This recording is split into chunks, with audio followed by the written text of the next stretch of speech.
नमस्कार विद्यार्थी मित्रमैत्रिणींनो.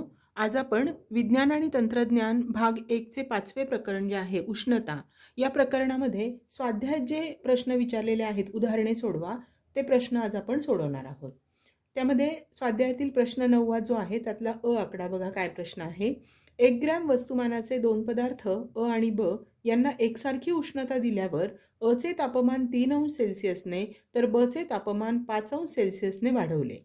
यावरून अ व ब पैकी कोणाची विशिष्ट उष्माधारकता जास्त आहे किती पटीने. बघा दोन पदार्थ आहेत अ आणि ब आणि दोन्हींचं वस्तुमान आहे 1 ग्रॅम. वस्तुमान आपण एम अक्षराने दाखवतो आणि म्हणून एम बरोबर 1 ग्रॅम. अ चे तापमान 3 अंश सेल्सिअसने वाढवले. तापमानातील वाढ आपण डेल्टा टी ने दाखवतोय. दोन पदार्थ आहेत तर पहिला जो अ पदार्थ आहे त्याच्या तापमानातील वाढ आपण डेल्टा T1 ने दाखवूया, म्हणून डेल्टा T1 बरोबर 3 अंश सेल्सिअस. ब पदार्थाचे तापमानात वाढ झाली आहे 5 अंश सेल्सिअस, म्हणून डेल्टा T2 बरोबर 5 अंश सेल्सिअस.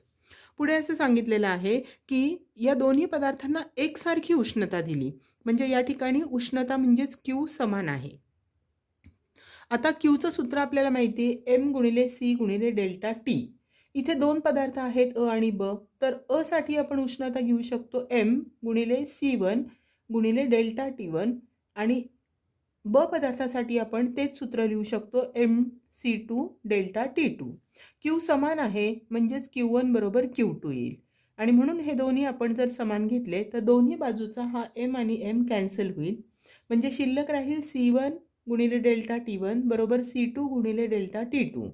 आता हा C2 इकडे डावीकडे आणला तर तो भागिले होईल, तसाच डेल्टा T1 उजवीकडे नेला तर तो भागिले होईल, म्हणून आपल्याला इथं मिळेल हा C1 आणि हा C2 इकडे येऊन भागिले झाला. C1 छेद C2 बरोबर हा C2 इकडे डावीकडे नेला त्यामुळे उजवीकडे शिल्लक राहिला डेल्टा T2 आणि डेल्टा T1 इकडे येऊन भागिले होईल.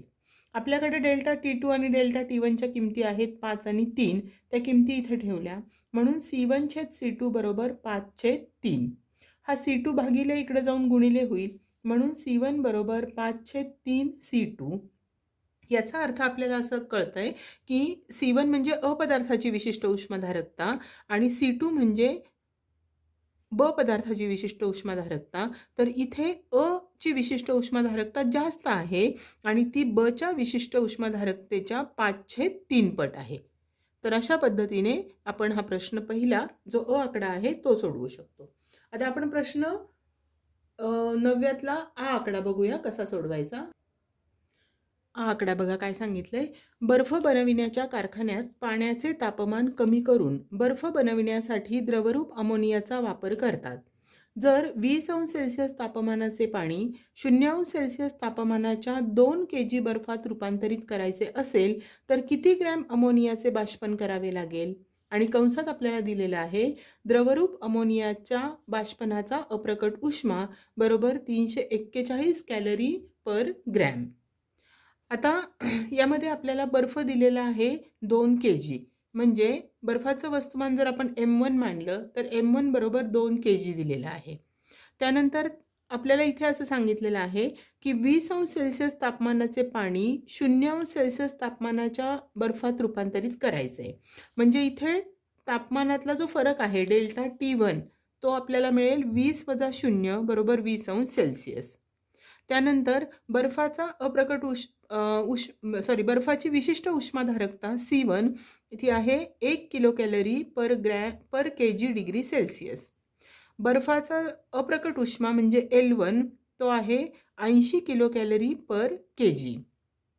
त्यानंतर हे आपल्याला माहिती पाहिजे, ह्या किमती तुमच्या पाठ पाहिजेत. बर्फाची विशिष्ट उष्माधारकता 1 आणि बर्फाचा अप्रकट उष्मा 80 किलो कॅलरी पर kg.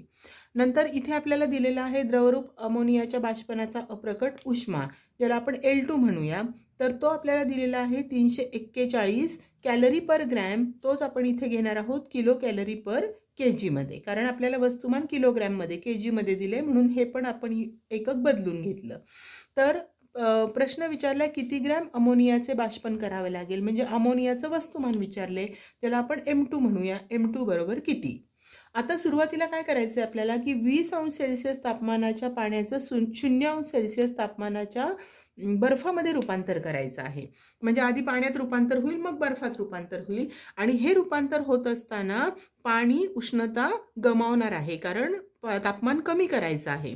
आणि म्हणून 20 अंश सेल्सिअस तापमानाच्या पाण्याचे 0 अंश सेल्सिअस तापमानाच्या पाण्यात रूपांतर होताना पाण्याने गमावलेली उष्णता, हे आपलं सूत्र जे मगाशी पहिल्या उदाहरणात वापरलं तेच, M1C1 डेल्टा T1. M1 म्हणजे बर्फाचं वस्तुमान जे 2 आहे, C1 त्याची विशिष्ट उष्माधारकता 1 आणि डेल्टा T1 तापमानातील फरक आहे 20.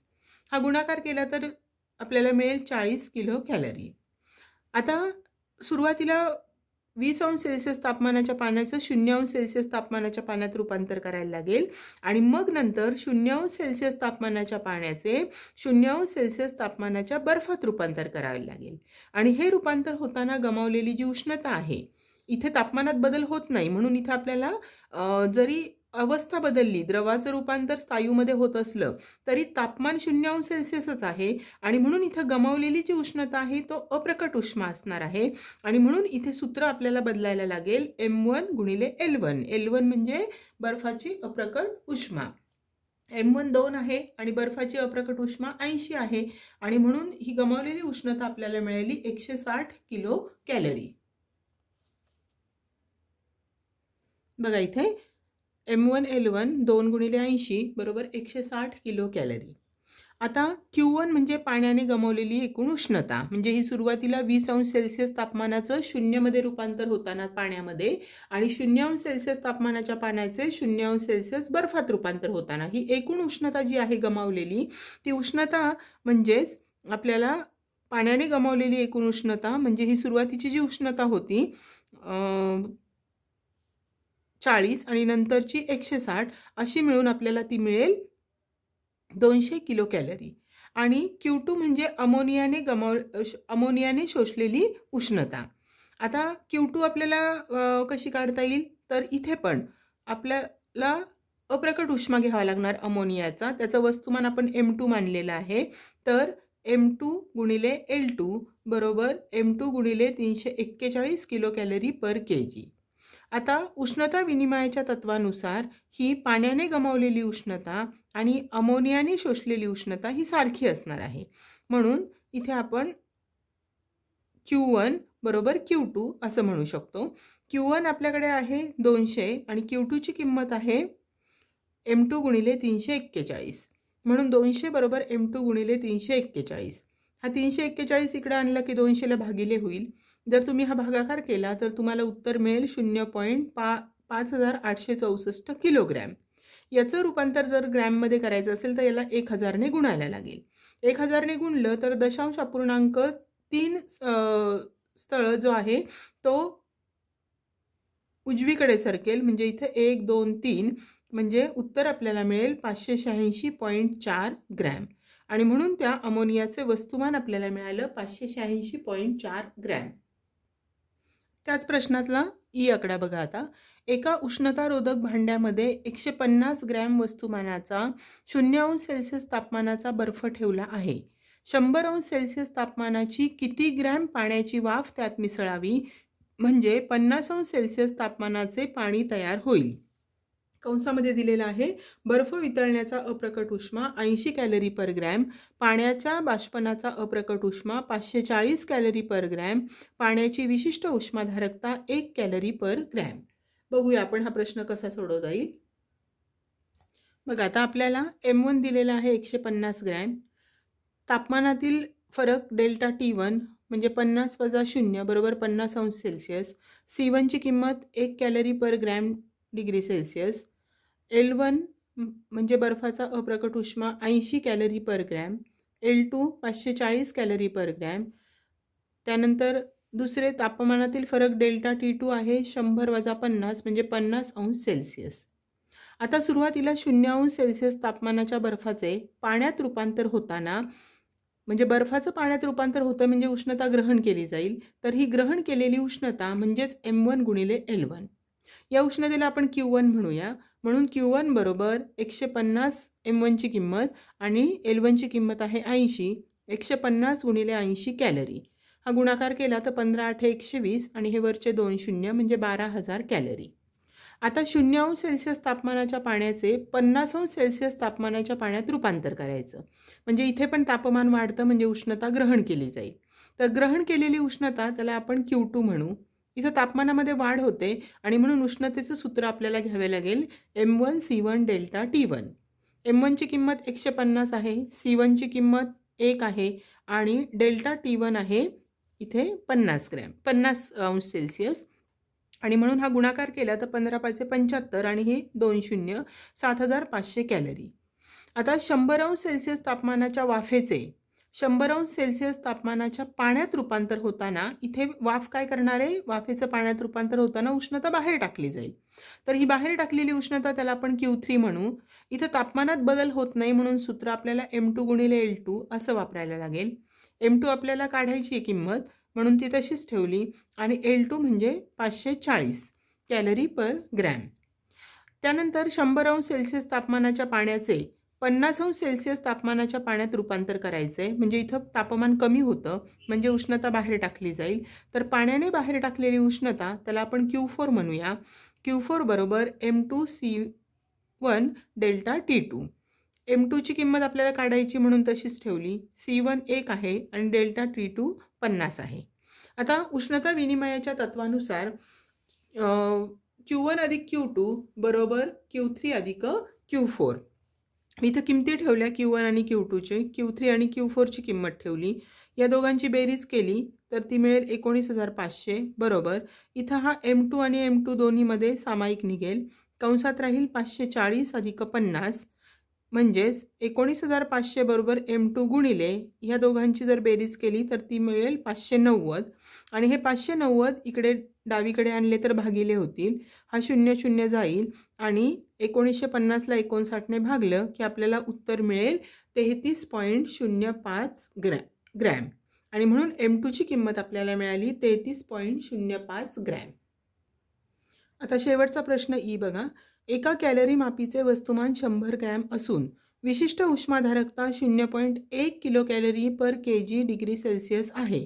त्यामध्ये 250 ग्रॅम वस्तुमानाचा 0.4 kilo calorie per kg degree Celsius विशिष्ट उष्माधारकतेचा व 30°C तापमानाचा द्रव पदार्थ आहे. त्यामध्ये जर 10 ग्रॅम वस्तुमानाचा 0°C तापमानाचा बर्फाचा खडा टाकला तर मिश्रणाचे तापमान किती होईल? दिलेल्या किमती आपण आधी लिहून घेऊया. M1 100 ग्रॅम, C1 0.1 कॅलरी पर ग्रॅम डिग्री सेल्सिअस, तापमानातील वाढ T1 30°C, M2 250 gram, C2 0.4 calorie पर gram degree Celsius, T2 30°C, M3 10 gram, L 80 calorie पर ग्रॅम, T3 0°C. या सगळ्या दिलेल्या किमती आहेत. आता Q1 म्हणजेच आपल्याकडे सूत्र आहे M1 C1 डेल्टा T म्हणजेच T1 मायनस T. किमती ठेवल्या तर M1 आहे 100 गुणिले C1 0.1, T1 ची किंमत आहे 30 आणि T तसाच ठेवला आपण. या दोघांचा गुणाकार केला 100 गुणिले 0.1 तर तो मिळेल 10 कंसात 30 वजा T. 10 ने गुणलं तर 30 10 300 वजा 10 T. तसंच Q2 काढूया आपण. त्याचं सूत्र होईल M2 C2 T2 minus T. किमती ठेवल्या M2 ची किंमत 250, C2 0.4, T2 30 आणि वजा T. या दोघांचा गुणाकार केला तर आपल्याला मिळेल 100 कंसात 30 वजा T. परत 100 ने गुणलं तर 3000 वजा 100 T. त्यानंतर Q3 काढूया आपण. Q3 मध्ये आपल्याला M3L अधिक M3C T वजा T3 ह्या दोन्ही उष्णतेची बेरीज करायला लागेल.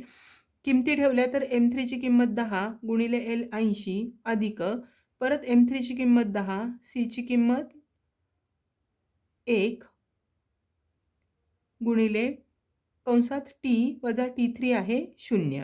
गुणाकार केला तर 80 गुणिले 10 म्हणजे 800 अधिक 10 1 10 आणि हा T राहील 10 T. आता उष्णता विनिमयाच्या तत्वानुसार Q1 अधिक Q2 बरोबर Q3. किमती ठेवल्या Q1 ची किंमत 300 वजा 10 T अधिक Q2 ची किंमत 3000 वजा 100 T बरोबर Q3 ची किंमत 800 अधिक 10 T. आता इथे जर आपण बघितलं तर ह्या दोघांची बेरीज जर आपण केली तर 3300 येईल. 3300 नंतर हे वजा 100t वजा 10t केले तर वजा 110t बरोबर इकडं आपल्याला मिळाले 800 अधिक 10t. आता हे टी एका बाजूला आणले, हा वजा 110t इकडे गेला तर 10 मध्ये ॲड झाला तर तो 120t होईल आणि हे 800 इकडे आणले तर वजा होतील 3300 मध्ये म्हणजे 2500 मिळतील. म्हणजे 120t बरोबर 2500 मिळाले. टी बरोबर 2500 भागिले 120 हा 0 0 जाईल. 12ने याला भागलं तर आपल्याला उत्तर मिळेल 20.83°C आणि म्हणून त्या मिश्रणाचे तापमान असेल 20.83°C. तर अशा प्रकारे आपण 5व्या प्रकरणातले जे स्वाध्यायातले उदाहरणं आहेत ते आता समजून घेतलेले आहेत.